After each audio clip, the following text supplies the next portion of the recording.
Hello guys, welcome to my YouTube channel. उस लड़के से मिलने से पहले मेरे जीवन में कुछ खोखलापन सा था। एक अजीब सा खालीपन था जिसे आज तक मेरे अलावा किसी ने महसूस नहीं किया था, क्योंकि मैं स्वभाव से बहुत चंचल थी। इस कारण मैं कॉलेज और घर में लोगों से घिरी रहती थी। इसके बावजूद कि मैं बहुत बोलती थी, मेरे जीवन का एक दूसरा पहलू भी था और जीवन के उस हिस्से में आने की इजाज़त मैंने किसी को भी नहीं दी थी। बाहर से खुश दिखाई देने वाली लड़की, जिसे लोग हर पल हंसते खिलखिलाते देखते थे, उसके बारे में ये अंदाजा तक नहीं लगाया जा सकता था कि वो अंदर से इतनी अकेली होगी, ढेर सारे दर्द अपने भीतर समेटे हुए होगी। मैंने अपने आसपास एक घेरा सा बना लिया था। कोई भी मेरे द्वारा बनाए गए दायरों को नहीं तोड़ सकता था। मुझे इस बात पर यकीन हो रहा था कि वो लड़का मेरे बनाए गए दायरों को तोड़कर मेरी सोच में समाता चला जा रहा था। शुरू शुरू में उससे बात करना महज एक औपचारिकता थी।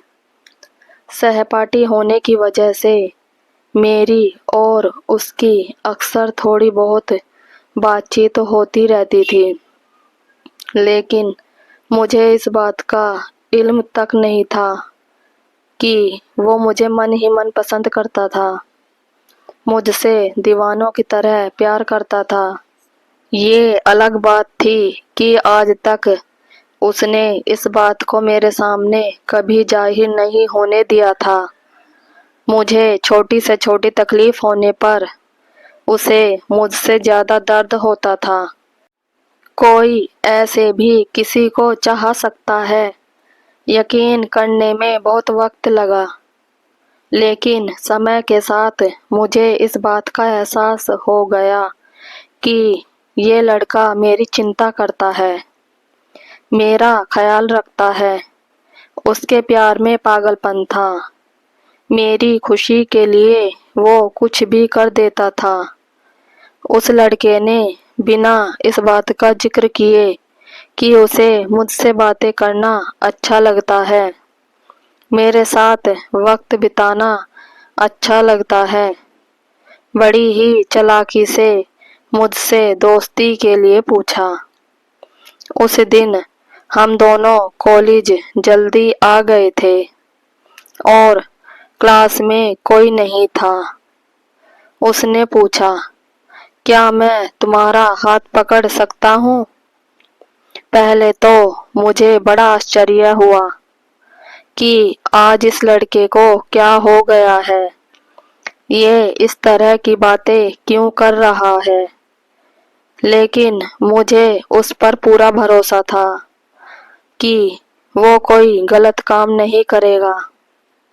उसकी आंखों में सच्चाई थी और ये बात मैं साफ साफ देख सकती थी। उसने इतनी होनेस्टली मेरा हाथ मांगा कि मैं उसे मना नहीं कर पाई और मैंने उसे अपना हाथ दे दिया। उसने मेरा हाथ अपने हाथों में लिया और कहा, क्या तुम मेरी दोस्त बनोगी?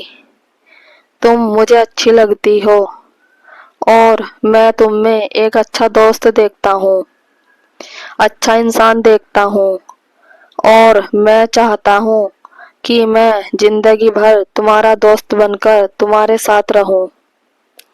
उसने इतनी ईमानदारी से अपनी इस बात को मेरे सामने रखा कि मैं ना नहीं कर पाई और मैंने हाँ कर दिया। उस दिन उसने बस इतना ही कहा और चला गया।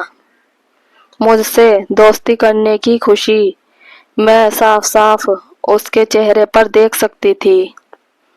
मुझे ये सोचकर दिन भर बहुत हंसी आ रही थी कि किस तरह से डरते डरते उसने मेरा हाथ पकड़ा था। मैं अच्छी तरह से उसके कांपते हाथों को महसूस कर सकती थी और पूरे दिन उस वाक्य को याद करके मुझे हंसी आ रही थी। मैं अकेले में भी बिना बात के हंसे जा रही थी। मेरे आसपास रहने वाले लोग ये देखकर समझ गए थे कि जरूर कोई बात है। अब हम दोनों दोस्त बन गए थे और उसने किसी भी वक्त फोन पर बात करने की इजाजत मांग ली थी। अब उससे बात करना मुझे भी अच्छा लगने लगा था। मेरे अंदर क्या चल रहा था मुझे समझ नहीं आ रहा था। क्यों मैं उसके फोन का इंतजार करने लगी थी। क्यों मैं उसकी ओर खिंची चली जा रही थी। शायद उससे अपनी बातें शेयर करना मुझे अच्छा लगने लगा था। जब भी मैं उदास होती, किसी को पता चले या ना चले, उसे पता चल जाता था और वह मेरी उदासी को दूर करने का हर संभव प्रयास करता था। एक दिन उसने मुझसे आई लव यू कहा। मुझे वक्त लगा, लेकिन मैंने भी अपने प्यार का इजहार कर दिया। मेरे हर जन्मदिन पर मुझसे ज़्यादा खुश होना, मेरे ऊपर हजारों रुपए मना करने के बावजूद खर्च कर देना, वो दीवाना था मेरा। उसने भी मुझे अपना दीवाना बना लिया था। बाइक पर अक्सर घूमने निकल जाना, कॉलेज बंक करके फिल्म देखने जाना, ये सब हमें अच्छा लगने लगा था। उसकी पूरी दुनिया बन गई थी मैं। मेरी पूजा करता था वो। मेरे लिए किसी से पंगा लेने से पहले बिल्कुल नहीं सोचता था। दिन तेजी से बीतने लगे। हम दोनों दुनिया को भूल चुके थे। प्यार के उस दौर ने हम दोनों को भीतर से बदल दिया था। हमने प्यार की ढेरों कस्में खाई और ढेरों वादे किए। वक्त ने करवट बदली। मेरे पिताजी ने 20-21 साल की कम उम्र में ही मेरी शादी पक्की कर दी। अंदर से मेरा हाल भी बेहाल था, लेकिन वह मुझसे ज्यादा बेहाल था। वह किसी भी हद तक जाने को तैयार था मेरा साथ पाने के लिए। लेकिन मैं जानती थी कि अगर मैं घर से भाग जाती हूँ तो मेरे घर वालों का जीना मुश्किल हो जाएगा। कड़े मन से मैंने उसके साथ जाने से इनकार कर दिया। वह हर दिन सैकड़ों बार कोशिश करता कि मेरे फैसले को बदल पाए, लेकिन मैं नहीं मानी। मेरी शादी हो गई। हर कोई खुश था उस लड़के के सिवा। अपनी शादी के बहुत महीनों के बाद मेरी उससे मुलाकात हुई। उसने अपना हाल बेहाल कर लिया था। उसने कहा कि वो मुझसे मिलने से पहले भी अकेला था और मेरे जाने के बाद फिर अकेला है। वो कहता है कि प्यार की लड़ाई तो वो हार गया है, पर प्यार की जंग जरूर जीतेगा वो। वो कहता है कि तुम भले मेरा साथ ना दे सको, मेरा प्यार तो मेरे साथ है। मेरे प्यार के सहारे उसने जिंदगी में आगे बढ़ने की ठानी। उस दिन उसने कहा कि उसका प्यार सच्चा है, इसलिए उसका प्यार कभी उसकी कमजोरी नहीं बनेगा।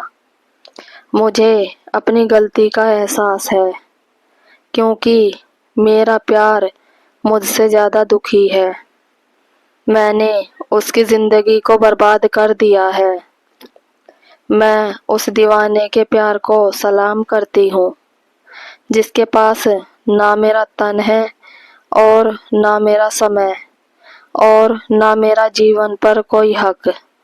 फिर भी अब भी वो मुझसे प्यार करता है। पर उस दिन उसने मुझसे झूठ बोला था। शायद वह बुरी तरह टूट चुका था, जबकि उसने खुद को बहुत बहादुर दिखाने की कोशिश की थी। वह लोगों से दूर होता चला गया था और लोग उससे दूर होते चले गए थे। बुरे लोगों से दोस्ती कर ली थी उसने। वह शराब, सिगरेट और ड्रग्स का आदी हो गया था। वह बुरी तरह डिप्रेशन का शिकार हो चुका था और अंत में एक दिन उसने आत्महत्या कर ली। ये था इस कहानी का अंत।